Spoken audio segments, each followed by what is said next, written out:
Hola, mi nombre es Stephanie y trabajo con Rafael en Way Carbon, una empresa brasileña que desde hace más de 15 años actúa con temas como cambio climático, mitigación, proyectos y créditos de carbono. Sistema B nos invitó a hablar sobre los mercados de carbono. Desde ya me disculpo por mi portuñol. Yo hablaré de un contexto más general, histórico, y Rafa hablará de los desarrollos de la COP 26. Por favor, Rafa. ¿Puede pasar? Sí. Una distinción que es muy importante de hacernos desde ya es la diferencia entre el mercado regulado y el mercado voluntario de carbono. Por favor, Rafa. El mercado regulado, las discusiones se empezaron en la década de 90 con IPCC, el Panel Intergubernamental en Cambio Climático, que recomendó la creación de un organismo internacional para ayudar a los países rumbo a descarbonización. Pero en 1992 solo ha sido la creación de la Convención Marco de las Naciones Unidas sobre el Cambio Climático, UNFCCC en inglés. Pero solo en la tercera convención de las partes de UNFCCC, las respectivas metas de reducción fueron establecidas con la creación del mecanismo de desarrollo limpio. Este mecanismo ha causado una controversia porque colocó la responsabilidad de las emisiones solo para los países industrializados del anexo 1, excluyendo, por ejemplo, la China, incluyendo países que hoy son más limpios como Canadá y Japón. Pero solo en 2005 ha sido la ratificación de este acuerdo por los países que cubren cerca de 55% de las emisiones globales. Hoy, este acuerdo puede ser considerado un tanto obsoleto por no incluir estos países como China. Por eso, en 2015 fue creado el Acuerdo de París como una especie de sustitución para el Protocolo de Kioto de la tercera conferencia de las partes. Pero solo en 2020 este Acuerdo de París ha entrado en vigor con objetivo de limitar el aumento de la temperatura global a 2 grados.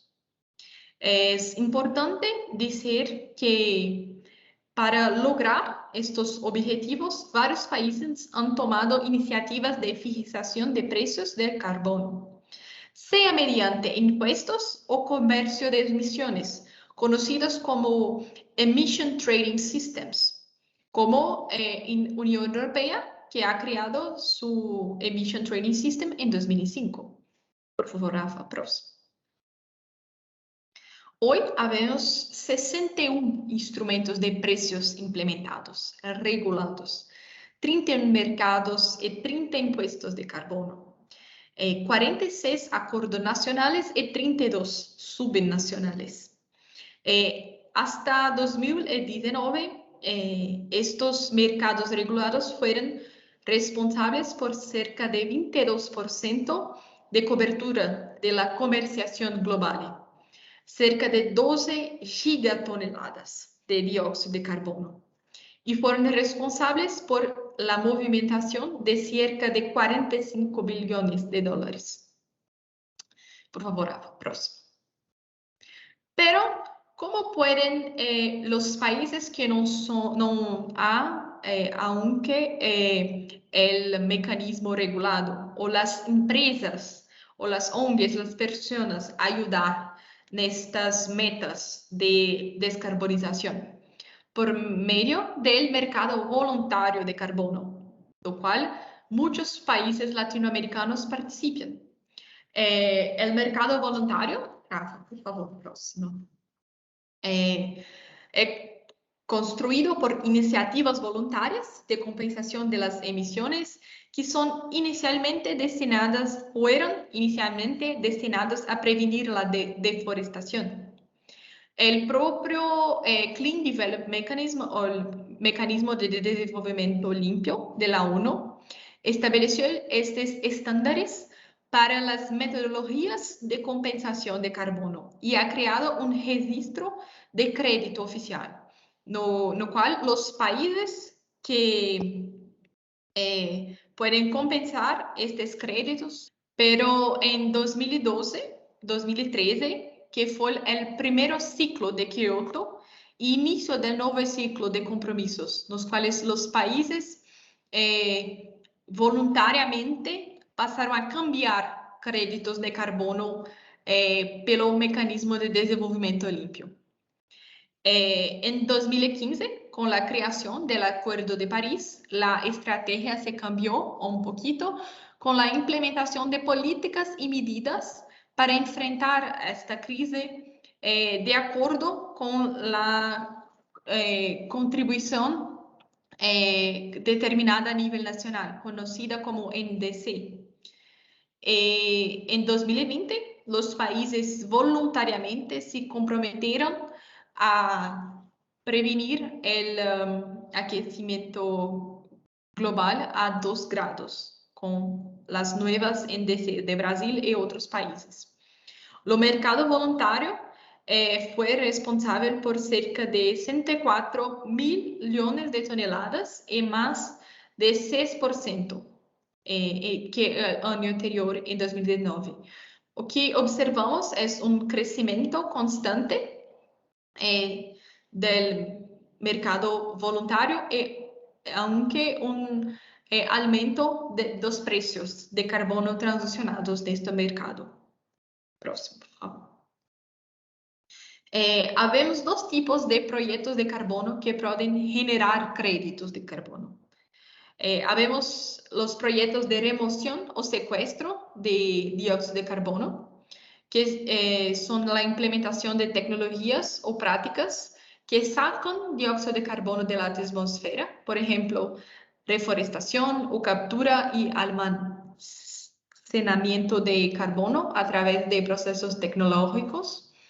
Y los proyectos de prevención o reducción, que son más comunes porque también son menos caros que los otros proyectos, con la implementación de tecnologías o prácticas que reducen o eviten posibles emisiones futuras de GE, cuando de otro modo no se habrían producido, por ejemplo, energías renovables, sustitución de combustibles fósiles y eficiencia energética.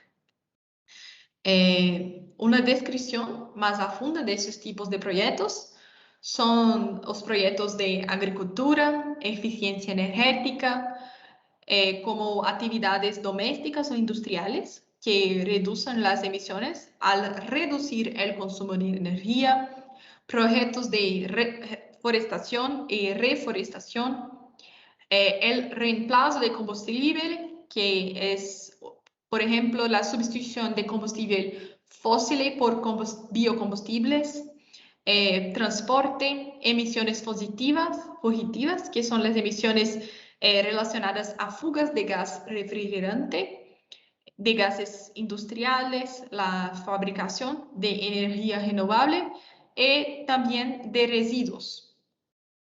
Es importante que para una persona escoger un proyecto, considere también sus co-beneficios. Todo que va além de la generación de créditos. Habemos algunos celos para esto, que son, por ejemplo, el CCB, que significa Climate, Community y Biodiversity. Son los proyectos que consideran la conservación de la biodiversidad. Otros proyectos, como otros celos, como Social Carbon, que valoriza empleos, mejoramiento de las da sociedad en torno del proyecto, y aunque los proyectos que están relacionados con los Objetivos de Desarrollo Sostenible de la ONU también. Bueno, ahora hablaremos un poquito más de cuáles fueron los avances que tuvo la COP26 en el tema de la compensación de emisiones de gases de efecto invernadero. Para hablar de esto, primero nosotros tenemos que hablar del artículo 6. El artículo 6 es uno de los artículos del Acuerdo de París que desde 2015 quedó pendiente de su completud. Esto fue debido a la complejidad de los sistemas que deben desarrollarse en la negociación para que tenga su propia regulamentación. Esse é o tema. A ideia e a dificuldade, né, por exemplo, deste artigo, é garantizar que não há doble contágio, né? Doble contágio de créditos de carbono generados. É decir, se um país genera um crédito de carbono por um dos projetos que minha amiga dijo, e vende esse crédito de carbono para outro país, e os dois ocupam esse crédito de carbono generado para baixar suas emissões nacionais. Isto não pode passar. Então, o artigo 6 mira esse tipo de problema e criou maneiras de regular isso. E em que consiste assim, o artigo 6? Há muitas subpartes disto, mas acá agora vou falar mais especificamente de 3 partes. Como havia dito, a ideia principal do artigo 6 é criar maneiras para regular os mecanismos de mercado e no mercado de carbono. É o único artigo que habla diretamente às empresas e permite que elas hagam inversões internacionalmente para baixar as emissões. E, em termos generais, o artigo 6.2 é o artigo que habla do comércio entre países. Este comércio é regulado por los governos a nível nacional. O artigo 6.4 habla de um mecanismo de desenvolvimento sustentável que objetiva baixar as emissões de gases de efeito invernadero a partir de atividades de mitigação, os projetos que você havia falado. E o artigo 6.8 que habla de las iniciativas de no mercado. Isso tem o objetivo de la cooperação voluntária entre os países. E depois da COP26, o que foi decidido adiar? Foi decidido, houve alguns desenvolvimentos. O primeiro e mais importante de todos é que, com a completude do artigo 6, se chegou a um acordo sobre as normas fundamentais para o Acordo de Paris e agora temos o Acordo de Paris plenamente operativo. Isto abre muitas portas para este mercado. Definiram as formas de funcionamento do artigo 6.2, que habla do mercado de carbono, e formalizaram como que algumas regras para o comércio de emissões entre países, e isso tem que seguir as mesmas regras de contabilidade pelas contribuições determinadas a nível nacional, né, chamado NDC, desde sua sigla em inglês.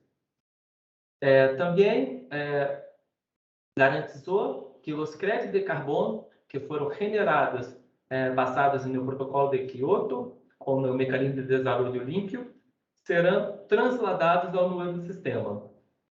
Isto somente é válido para projetos com fecha posterior a 2013.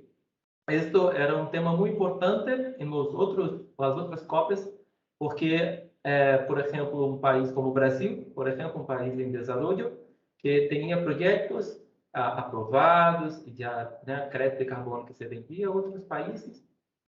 Este país, o Brasil, se não há o translado do protocolo, do mecanismo que foi criado para o protocolo de Kyoto, isso poderia trazer uma perda, sim, de incentivos e tudo isso para o país.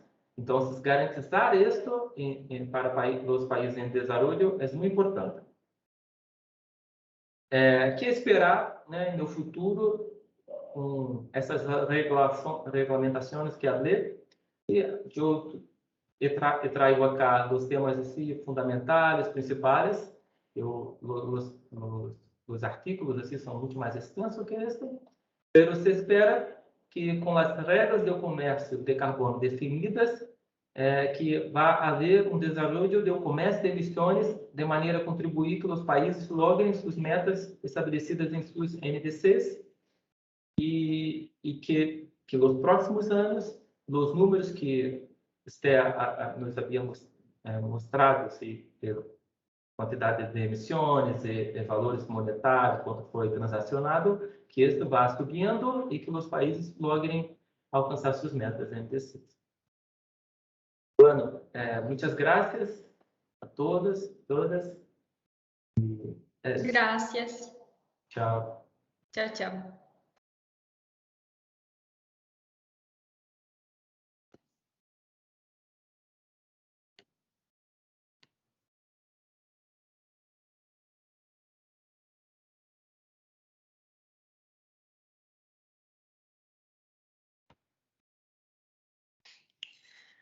Não sei o que eu fiz, não sei o que eu fiz. Não, mas você saiu, mas fica... É só parar.